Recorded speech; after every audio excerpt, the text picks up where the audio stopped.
All right. Well, welcome back. We're on session 5 of intentional living. And session 5 is entitled Put Other People First. So before we jump into that, I'm going to reflect back for a moment on what we talked about on our prior session, which was search until you find your why.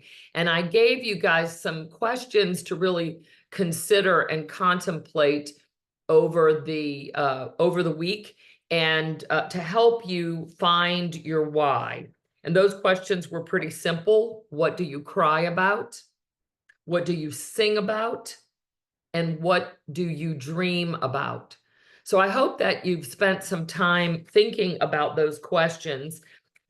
As I mentioned on our prior session, the big why, if you will, is so overdone and so overused that I think most people have just gone beyond it and potentially simplified it down to something like my big why is my family. And then that makes it really easy for you to just claim that everything you do for your family. And then you just stop thinking about really the purpose of your life.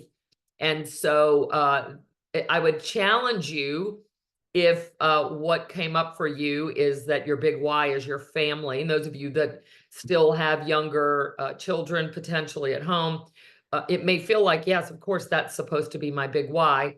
But I would challenge you to then think, if you looked at every area of your life, are the decisions you're making, are the choices that you're making, are they all because of your family? For example, if you're still working 7 days a week, or you're bringing work home in the evenings and you're checking your email or working on projects instead of being with your family, then are you really doing it for your family? I would ask you to think about your health. Are the decisions that you're making in terms of what you eat and what you drink and how you move your body and manage your energy, are you doing those with a nod towards that big why? If you said that your family's your big why, are you attempting to live the healthiest lifestyle that you can possibly live so that you can be there for your family? Financially, are you making choices as to how you not only spend your money, but invest your money? Are you doing that with an eye towards the future of taking care of your family? And so I could go on and on with that. But if you just simplified everything down to my big why is my family, then I would challenge you to really think that through. I'm not saying that your family shouldn't be your why. Maybe it is. But then I would challenge you to think about all the other areas in terms of your health, your finances, your work, your relationships, your ability to communicate, all of those things. Are you doing that to honor your family? And if you're not, then I would encourage you to dig a little bit deeper to find out what it is for you. I think I mentioned to you guys before, I'm doing this 40-day journey right now with Rick Warren. It's called The Purpose Driven Life. Wonderful book. It's really an eye-opening experience for me. I think I'm on day 11. And just in 10 short days, I've been able to rethink and think deeper into a lot of the decisions that I make and a lot of the things that I do, to really think towards my ultimate purpose of being here. So something to think about. So that's I just wanted to circle us back on search until you find your why. I think it's important and a worthwhile exercise. Don't just simplify. And maybe you didn't say family, maybe you said something else, but dig a little deeper, because the question then becomes, once you know what your why is, what your true purpose for being here is, then I think it behooves each of us, myself included, to really think about the decisions that I make in each area of my life. Do they support that why? So today we're going to talk about putting other people first. And John Maxwell says often that anyone can become successful, right? With enough hard work and time and effort and attention, you can become successful in pretty much anything, okay? Anything that you really put your mind to. But he says it takes someone special to become significant. And he says that once you taste significance, success will never again satisfy you. And so success is about me. And by the way, we're going to talk about this today. Success is important. I want each of us to be successful. I want to be successful. I want you to be successful. But success tends to be about what I can accomplish, what I can achieve. But significance is about what I can help others achieve. So significance moves beyond the me, if you will, and moves to the we. What can we do together, or what can I empower and equip you to do? So I begin to multiply my effect. If we think about leadership for the moment, if I'm successful in leading my team, then I can add, right? I can add value to my team, and together we can add value to the consumer. But if I become a great leader and I reach for significance, then I pour into my team, and then they add value to others. So now I begin to multiply my effect. So that's what we want to talk about today. So the truth is, we're all just self-centered people. And if you've ever had children or been one, you may not remember how self-centered you were as a child, but if you have children, or you have family members or friends that have children, you know that children are extremely self-centered. I have 4 grandchildren, 3 boys, 10, 4, and 3, and a granddaughter who's a year old now. And these are some of the most selfish people I've ever met. And no one had to teach them to be selfish. They came that way. They came that way. I heard someone recently at a talk say, do you think that people are inherently good? And so a lot of people raise their hand. Oh, I think people are inherently good. And she said, well, I have 3 sons, and I'll tell you that I've never had to teach them to be selfish, mean. I've never had to teach them to lie or be hateful. I've never had to teach them to disobey or disrespect me. They came that way. I've had to actually teach them to share, to be nice, to tell the truth, to be respectful. So the truth is we come wired to be self-centered. And, that's a good thing for babies, right? I look at my 1-year-old granddaughter, and she's very self-centered, but there's not much she can do for herself. So she, in order to be able to continue to flourish and grow as a human being, she has to scream until somebody feeds her or changes her or picks her up or removes her from a potentially dangerous situation. And so we do come wired to be self-centered. Unfortunately, many of us just don't outgrow that. And so if you don't think you're self-centered, I'll ask you what John Maxwell asks, and that is, if someone takes a group photo and you're in the group photo, who's the first person you look at when you see the picture? You look at yourself. We all do. We look at ourselves. And by the way, if we look good in the picture, that's a great picture. It doesn't matter if other people have, their eyes closed or their mouth open or their heads turned a different direction. If we look good, that's a good picture. If we look good, that is a good picture. So we're all pretty much self-centered individuals. We have to outgrow that. We have to outgrow that. And so this is the point where we start to move beyond ourselves. For those of you that are married, or in some sort of an intimate relationship with another, you may find that there are times that you have disagreements where you want to win, especially if you're a competitive person. I'm a competitive person. I don't know if you are, if you're watching this, but we love to win. We love to win arguments. We love to win debates. We just love to win. I know I do. I love debating. It's wonderful. And I love to win. But maybe there have been times with your spouse that you've actually won an argument, but you've lost the respect, the love, the care of your spouse, right? If you've ever had that experience, you know that that's when you're being self-centered. Sometimes you can actually lose by winning. Now, maybe that's happened to you in a work relationship, a family relationship, a friendship, or a relationship with your kids, where you've won the argument, but you've actually lost part of that relationship. So this is how we come. This is how we're wired, and it's up to us to move beyond that, to help us tap into significance. So I'll ask you the question that John asks on page 112 of the book, and that is, What drives you when you get up in the morning? And John suggests that there are three things that drive us. The first one is survival. The second one is success. And the third one is significance. And so if you're struggling just to keep your head above water, then it's likely that you are being driven by survival. And it's not a good place to be. You know, I've been there before. Thankfully, I'm not there now. You may find yourself there at this point. But if you're just struggling to keep your head above water, what's driving you is survival. So this conversation about significance may be beyond what you can even think about right now. And so I would challenge you to really consider, because when you're in survival mode, it could be because of the circumstances that you find yourself in. Some circumstances are beyond our control. Illness, you know, in our family, or you know, something with our kids or an extended family member, parents, whatever it might be. Those circumstances, sometimes they're beyond our control, but that puts us in survival mode. Maybe it's a setback. Maybe you've made some progress, but you've had a setback at work or something like that, and you feel like you're in survival mode. But often it's just poor choices.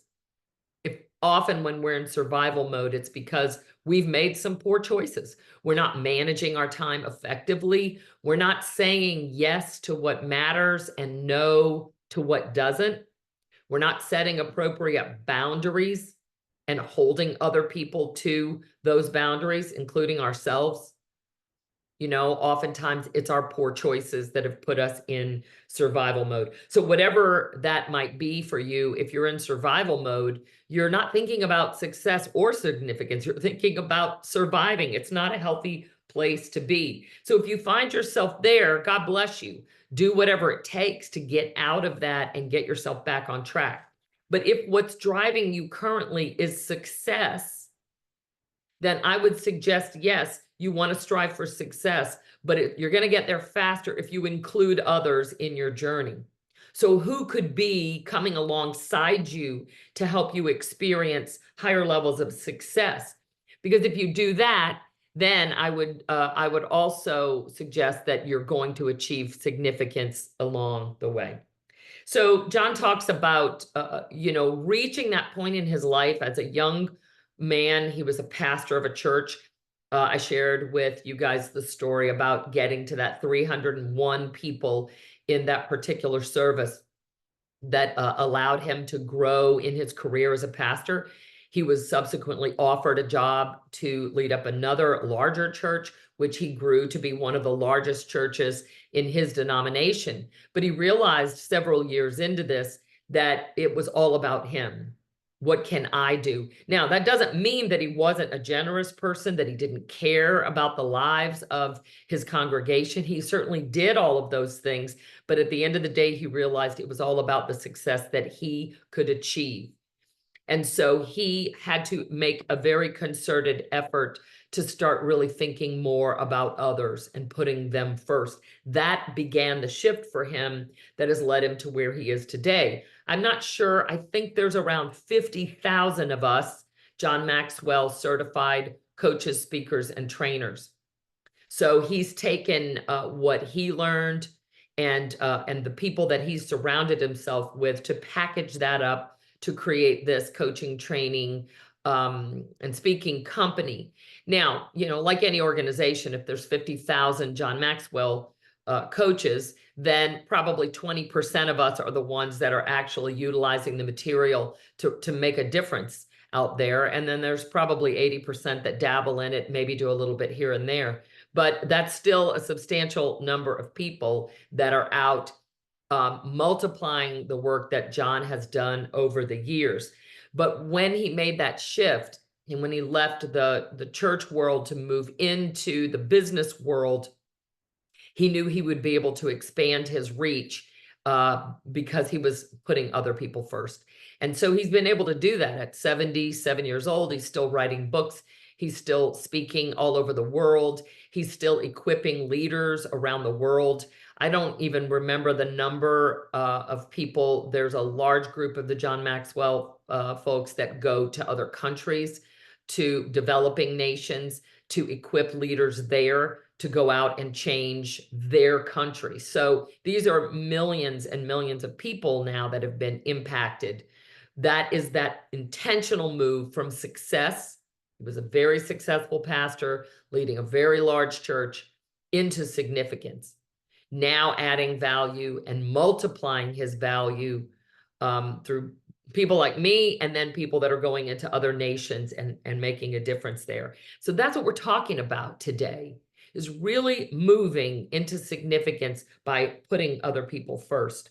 So a lot of times, we are tempted to tie our significance to our social position, to our title, right? You might be thinking about to your net worth or your bank balance, to what car you drive or where you live or who you're in relationship with, or some other status. So the mentality in that is, if I do enough and I achieve enough, then I'll be fulfilled.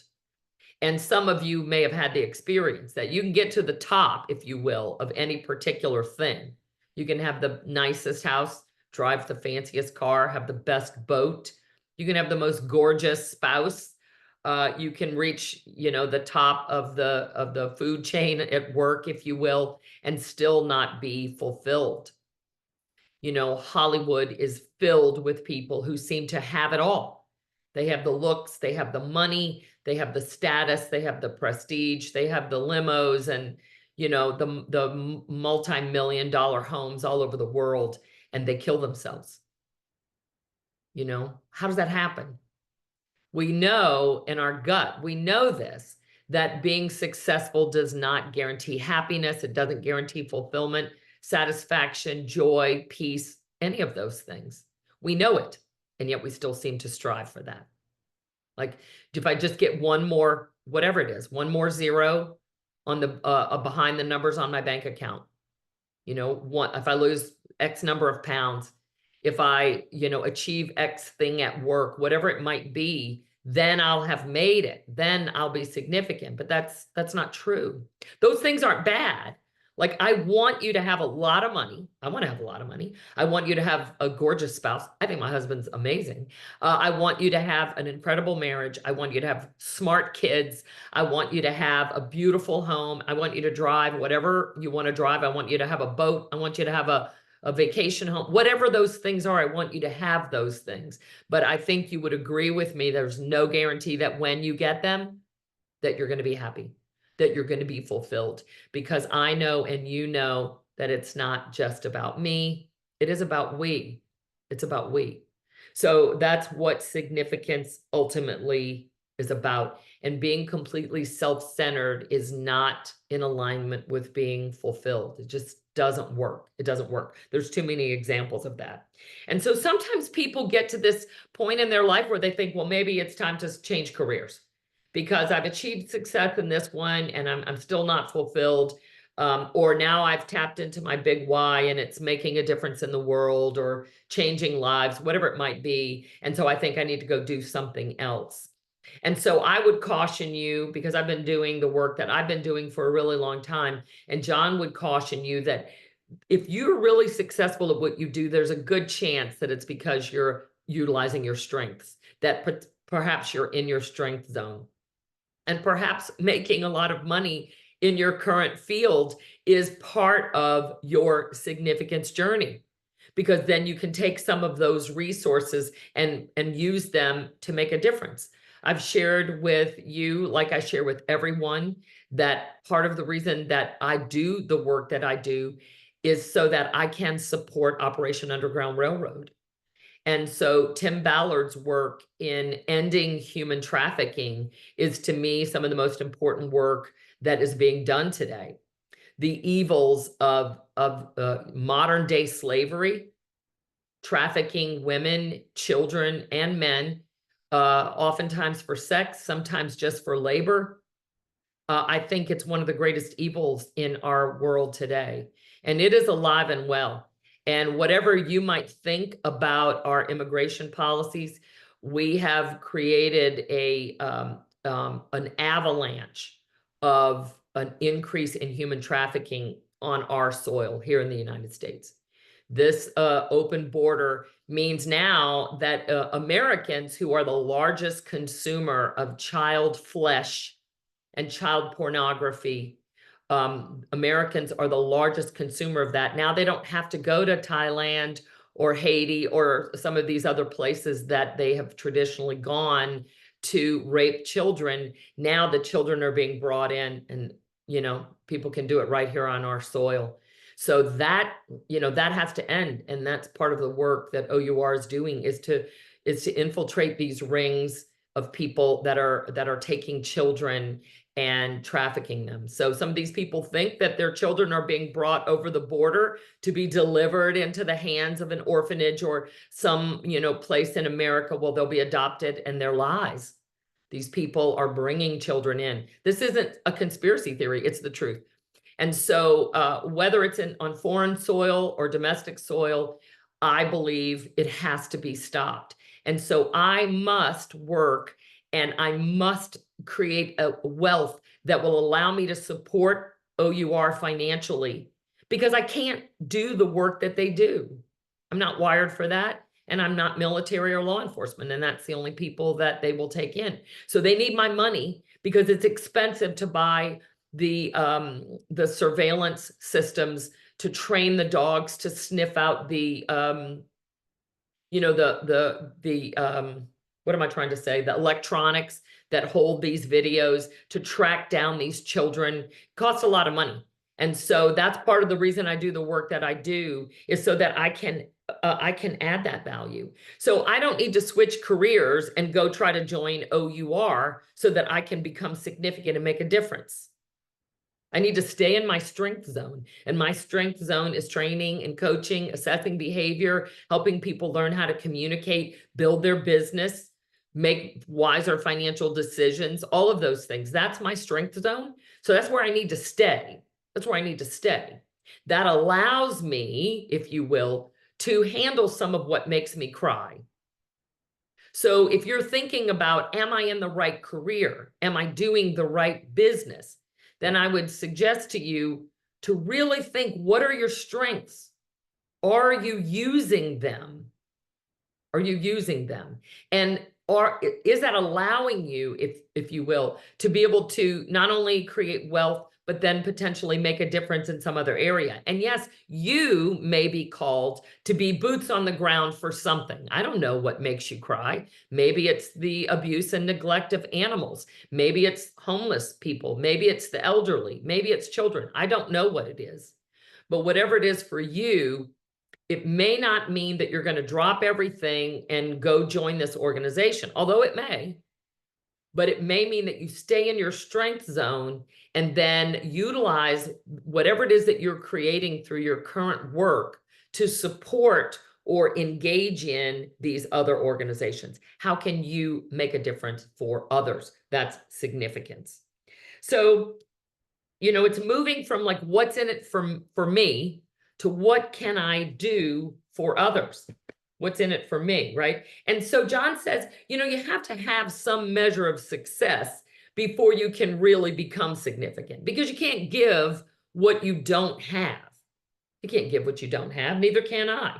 So what has been, a measure of success for you? John tells the story in the book on page 114 about his brother, Larry. He said by the time Larry was 40 years old, he'd already made enough money that he'd never have to work another day in his life. And so he once told John that he was going to quit working. And John said, well, why would you do that?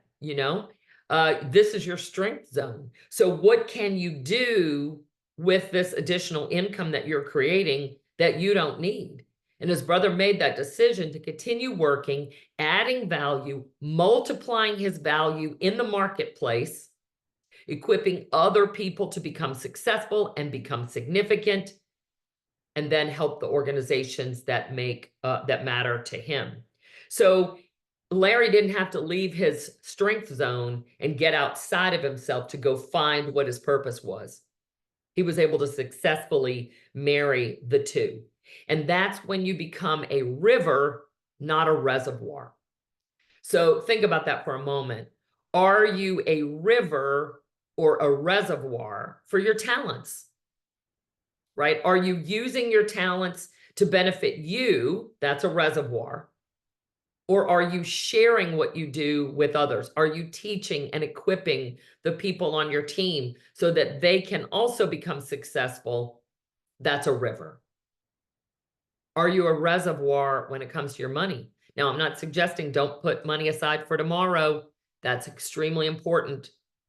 But once you've put those things aside, or are your finances a river? Or is your money flowing to organizations, to people, to causes, whatever it might be, where you're able to make a difference, right? Are you investing so that you're getting a return?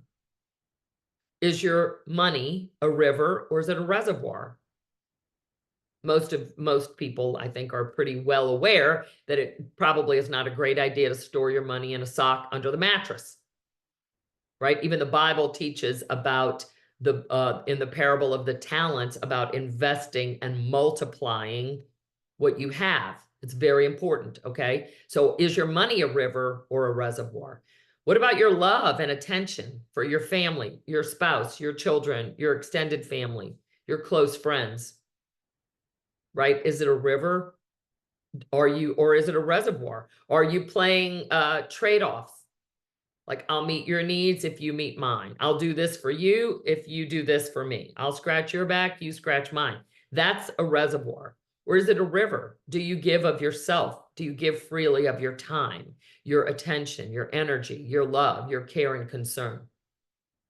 Right? Think about the areas of your life that matter most. Where are you a river versus a reservoir? That's what we're talking about. Significance is a river, not a reservoir. So we have to begin to make that shift from what will I get to what can I give. So John talks about in the book about the I'm not gonna get preachy, but I'm gonna talk about John's faith, my faith, maybe it's yours. But the Lord's Prayer, most people are aware of it, even if they are not a member of the Christian faith. And the Lord's Prayer is kind of a great example of significance because everything in it is about us. Give us this day our daily bread. Lead us not into temptation. And so it's sort of this concept of this community mindedness.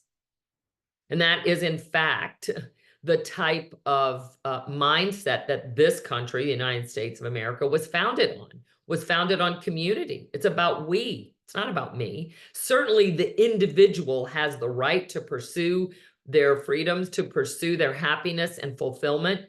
But all of the traditional values in this country are based on helping others. The United States is not every country enjoys a strong military, which is certainly about all of us, about we, hospitals, schools, police and fire departments, libraries. Think about all of the things that we have in this country: caring for the poor, caring for orphans, caring for the elderly. All of those things are put into place because our founding fathers believed in we. They believed in a united nation of people who care for each other. Our country is founded on the concept of significance.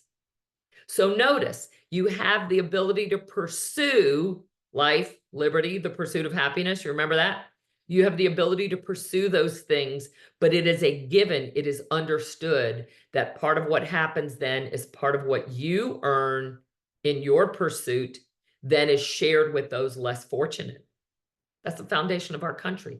Now, there's a lot of argument on whether we've lost sight of that, but that is the foundational belief of the men and women who came here against all odds to establish this new nation. So if you want to think about how can I move from success to significance, read about some of our founding fathers, because they gave it all for that, for each of us to have that. I get goosebumps thinking about it.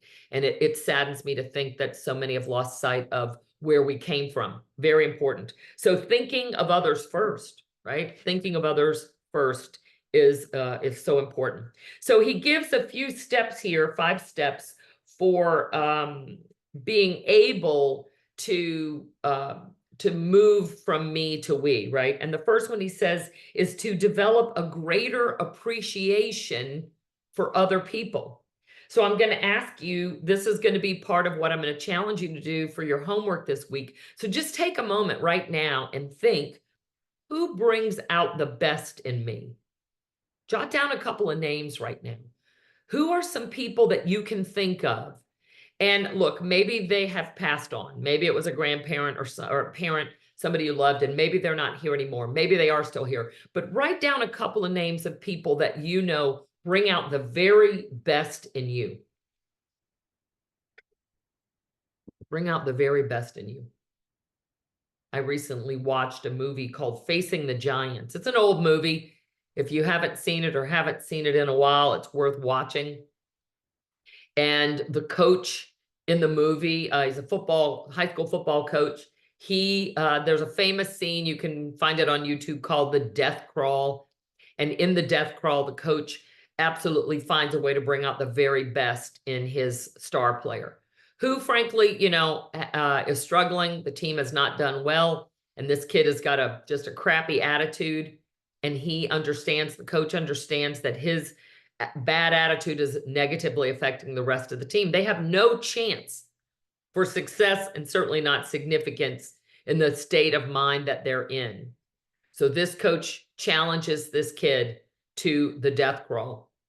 And so if you've seen it, I cry every time. I've seen the scene multiple times, but I watched the whole movie again recently, and it's a powerful scene. There's somebody out there who brings out the very best in you. Who are they? Write their name down.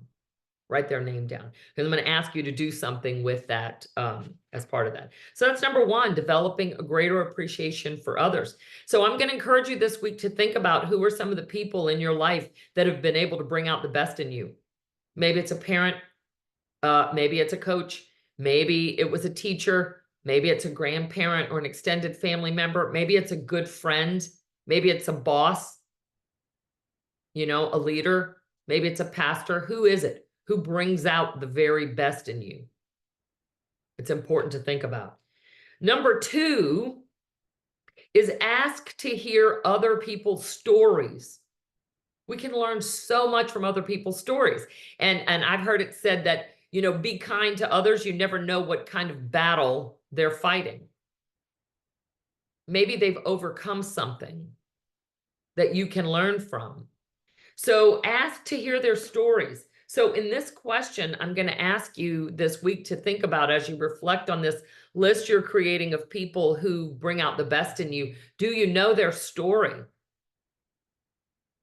And if not, can you learn their story? Is there someone in your life, maybe it's someone on your team, someone that you work with, a colleague, maybe it's just a friend or a neighbor. Who's somebody you know that you admire and you don't know their story? Can you take them for a cup of coffee and ask, tell me your story. Tell me your story. It's about getting really curious about other people. We can learn so much from other people's stories instead of just wanting to tell our story, right? So number two is asking to hear other people's stories, learning about their hopes and dreams. What are their defining moments? What motivates them? Number three, he says, put yourself in other people's shoes. Put yourself in other people's shoes. He tells a story in the book of a couple that has gone to a restaurant for their anniversary dinner. And when they get there, they realize that the service is not great. The waiter, the food is slow. It's taking him forever to get to the table. People are kind of grumbling around them. And so they begin to pay attention, and they realize that this guy is managing like 11, 12 tables by himself. And so it's very clear that the restaurant is very short-staffed. Some of you have experienced that. It seems to be pretty ubiquitous now that restaurants are having trouble keeping staff. We have a friend that owns a restaurant, and this was, maybe in the second year after COVID. And he said, we just never have been able to rebound because with COVID, so many other jobs became available, like DoorDash and Uber Eats and Instacart and all these other things that people can do from home or drive for Amazon, all of those things, you know, and it's a lot easier work on the body than standing on your feet all day in a restaurant or being in the kitchen, you know, around a lot of hot, greasy food all day. So a lot of restaurants are short staffed. So this couple is paying attention, and they noticed that no matter what, when the waiter got to their table, he was always upbeat and friendly and positive, even when people were complaining. And so clearly an old story, because their bill was $66, but they left him $100 tip, and they put a note, you know, we appreciate you. We've been in your shoes. See, they had both been in the wait staff or restaurant business earlier in their lives. And so they could really put themselves in his shoes. And rather than grumble about the slow service and the slow food, they were able to step into his shoes and show this guy some love and appreciation. So can you put yourself in somebody else's shoes and maybe see things from their point of view? That's a way to put other people first. Number 4 is place other people's interest at the top of your list of priorities. That's an interesting one, right? We all have things we need to get done.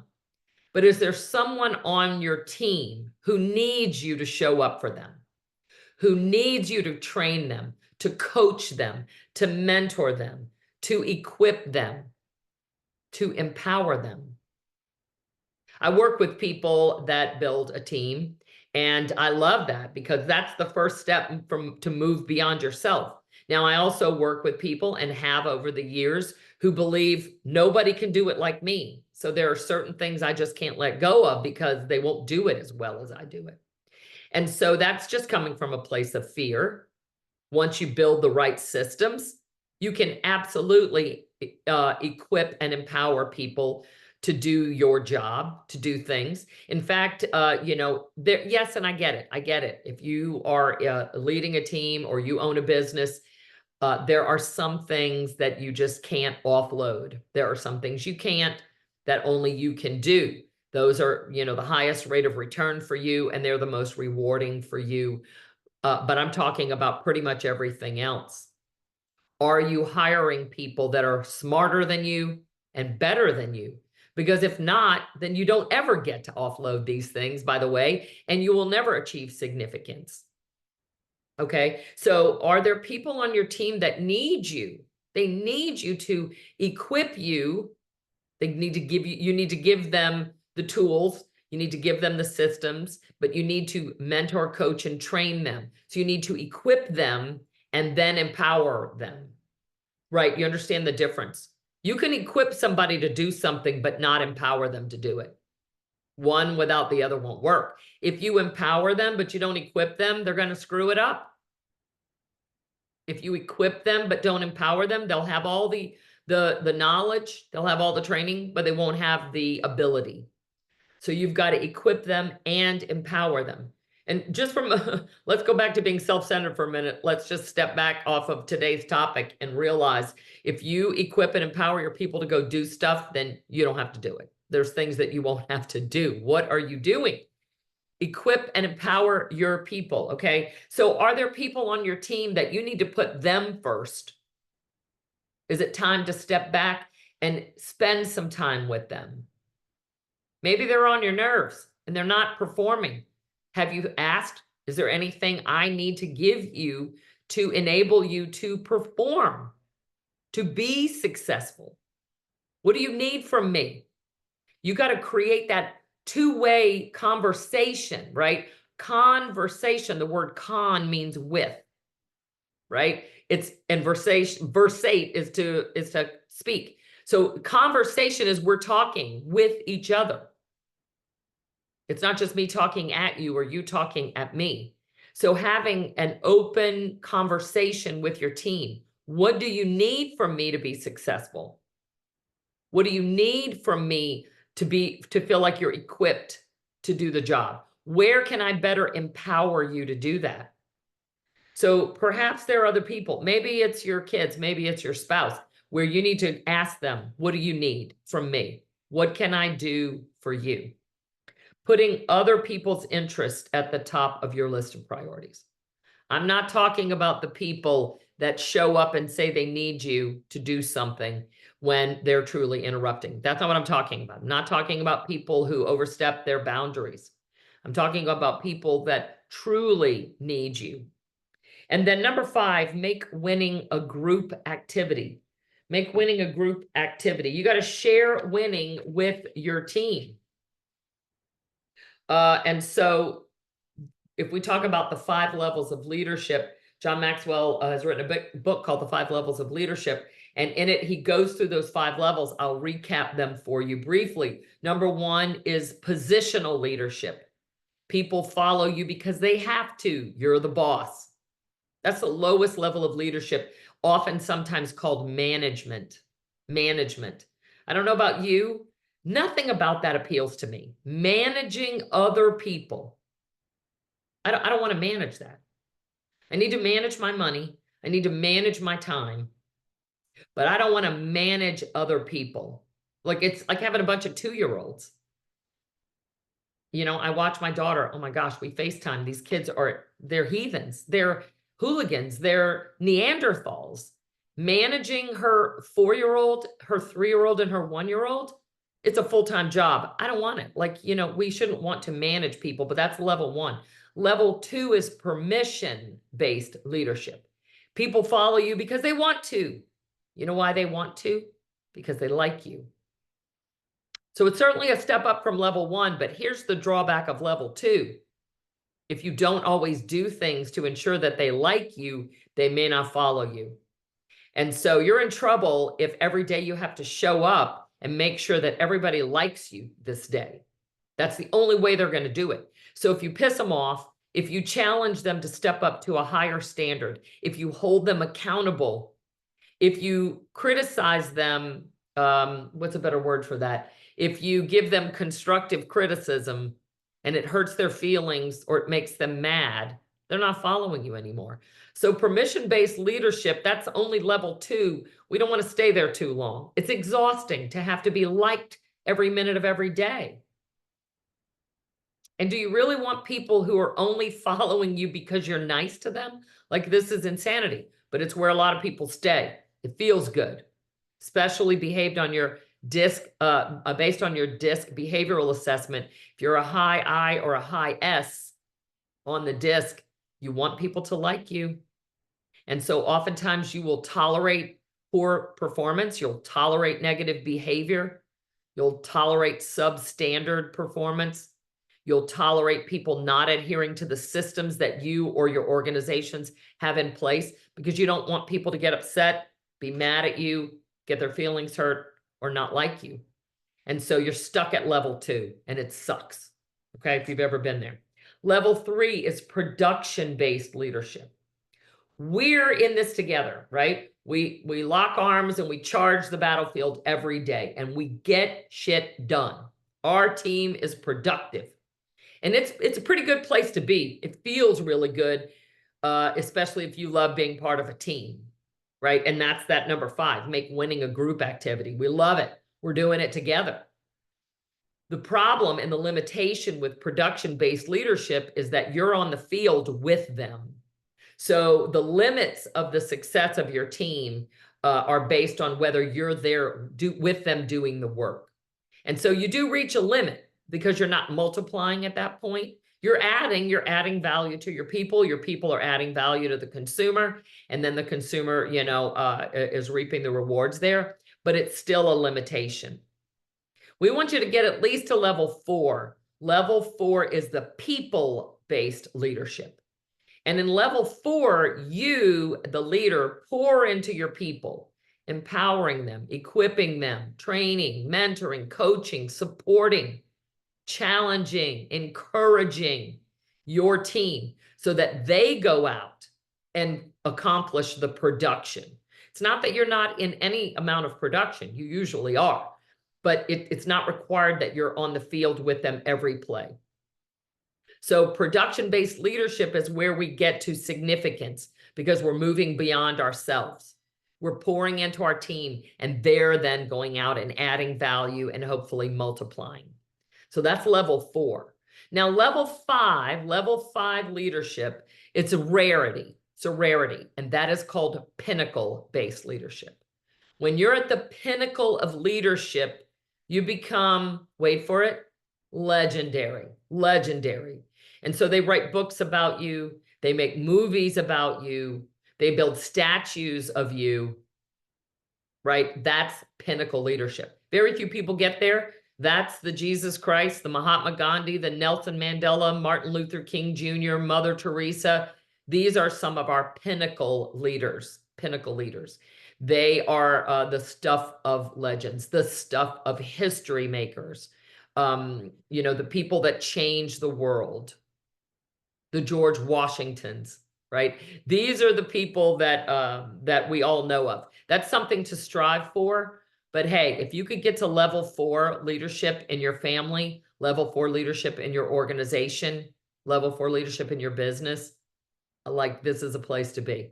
We've moved into significance, out of success into significance. So here's the truth about your team. People don't change because you want them to. They change because they want to and they're ready to. So if you want to help others, you got to first help yourself. Right? Gandhi said, be the change you want to see in the world. That was a good piece of advice. So where do you need to start? What do you need to do yourself today, this week, this month, this year to make yourself better so that you can begin to move from success to significant? What significance? What needs to change for you? We can't allow our lives to be all about us. That's not how we make a difference in the world. That's not how we make a difference in the world. So I'm going to ask you, you know, Tony Robbins says that most people overestimate what they can do in a year, but they underestimate what they can do in a decade. Right? Where were you 10 years ago? Where was I 10 years ago? I'm about to be 60. 10 years ago, I was about to turn 50 and I thought, oh my gosh, I can't believe it. 10 years later, when I think back in the last 10 years of what I've been able to accomplish and achieve for myself, my health, you wouldn't, if I showed you a picture of me 10 years ago, you wouldn't recognize me.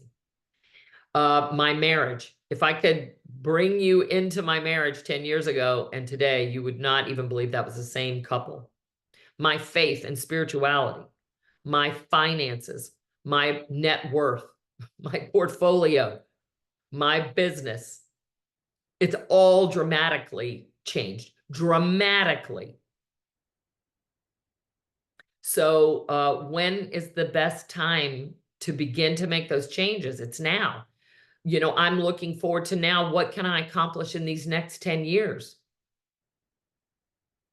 What can I achieve? But it all starts with what changes do I need to make today? So I'm going to ask you to do the same. So here's your homework. Here's where I'm going to challenge you to do this. And it's really going to be to think about these questions. How do you define success for your life? For your life. It's different than mine. And it's different than your spouse's potentially. It's different than your neighbors, and it's different than your coworkers. How do you define success for your life? And then the second question, of course, is how do you define significance for your life? What do you think that's going to look like? In what areas of your life are you already achieving some success and significance? How can you utilize some of the same skills, mindset, resources, whatever it is? How can you bring that to achieve success and significance in another area of your life? You know the key areas. It's your health and well-being. And that doesn't, I'm not talking about how many pounds are on the scale or what size pants you wear. That's a part of it, but that's a small part of it. Your health is how do you feel? Do you have enough energy to bring into the day to accomplish all the things that you want to accomplish? You know, can you climb a flight of stairs? Can you play with your kids or grandkids? Can you engage in activities that you enjoy? Whether it's going to the gym or playing pickleball or playing tennis or soccer, whatever it might be. Can you go dancing on the weekends? I do. You know, how's your breathing? Do you have enough energy to bring to all of your tasks throughout the day? Do you need, a pot of coffee in the morning and a bottle of wine at night, one to get you up and the other one to take you down? So your health and well-being is about a lot more than just what you look like. That's a part of it, right? Your family relationships with your spouse, with your kids, with your parents, with your siblings. That's key area, those key relationships in your life. Of course, your career, your business. What about your finances? What about your ability to celebrate? Time. We only get so much of it. There's an expiration date for each one of us. None of us knows what it is. How are you managing your time? How are you stewarding your time? Why do some people get a lot more done in the same 24 hours than we do? Why can some people complete their work tasks in 8 hours and for others it takes 12? Why is that? What about your faith and spirituality? These are the key areas of your life. What does success look like in any given area? And what does significance look like? How would you define it? Right? In what area of your life do you need to practice putting other people first? Define some of those areas and then go out of your way. I asked you earlier, who are the people that bring out the best in you? How can you do a better job of asking other people to tell you their story? Like this week is going to be all about reflecting for yourself, but then reaching out to others. Can you take that list of people who bring out the best in you and text them, call them, send them a handwritten note if they're still with us, right? And let them know how much you appreciate that. And then ask them to tell you their story.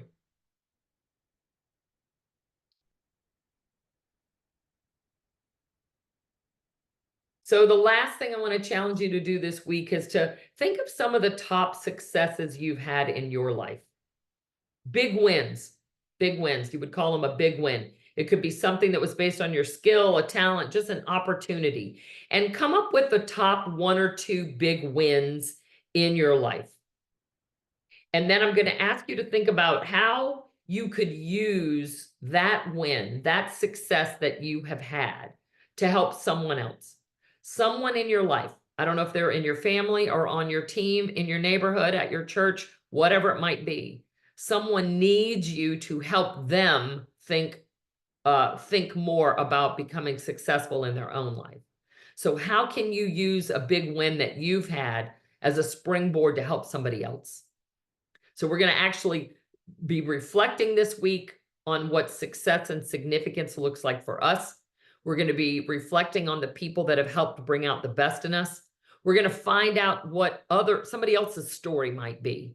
And then we're going to utilize some of our successes and wins as a springboard to help someone else. So we're homework this week, and I'll put this in the Mighty Network feed, is going to be moving from reflecting on ourselves to taking action to helping someone else. And we're going to begin that move from success to significance. All right, I hope this is helpful. I'm going to open the floor for any comments, any questions.